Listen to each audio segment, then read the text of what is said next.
এইবার এক প্রবাসী আমার আল্লাহর ঘরের কাছে দৌড়ে এমন চিল্লানি দিছে কাবা ঘরের সামনে, কয় হুজুর আমি আজ 17 বছর বিদেশ করি, 17 বছরে হুজুর খোদার কসম আল্লাহর ঘরের সামনে দাঁড়ায় কইতেছি পরিবারের কেউরে কোনোদিন খুশি করতে পারি নাই।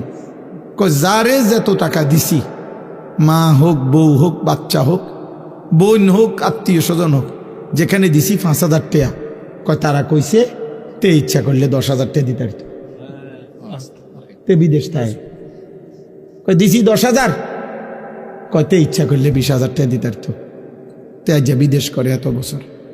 কয় এই একটা কথা ছাড়া একদিন এক আরবি সৌদি আরবের এক প্রবাসী আমারে বলছে, কয় হুজুর আমরা রে হে ও কাইন্দা দিয়ে আমারে বলছে হুজুর আমরার কোনো দেশ নাই, আমরার কোনো দেশ নাই। কেন? আমরা যখন এই বিদেশের মাটিতে থাকি তখন তো আমাদেরকে আরবরা বলে আজমি, আমরা তো আরবের না, এই দেশের না। আর আমরা যখন দেশে যাই তখন আমগরে কয় বিদেশি। বুঝলেন হিসাবটা হানিফ ভাই? বাইক গেলে কয় আমরা বিদেশি, বিদেশে গেলে কয় তে বিদেশি না, এই দেশের না, আজনবী। তো আমাকে দেশ কো কামগো তো কোনো দেশ নাই।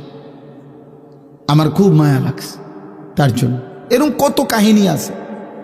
এই জন্য বাবা তোমরা অনুরোধ করছি, তোমরা এই সুখ কষ্ট পাইবা, এই নারী ছবি, এই বেনামাজি জীবন এবং এই কর্মবিহীন, এই পরিশ্রমবিহীন, এই অলস জীবন দুনিয়াতেও কষ্ট দিবে। অলস মানুষ দুনিয়াতেও কষ্ট পায়।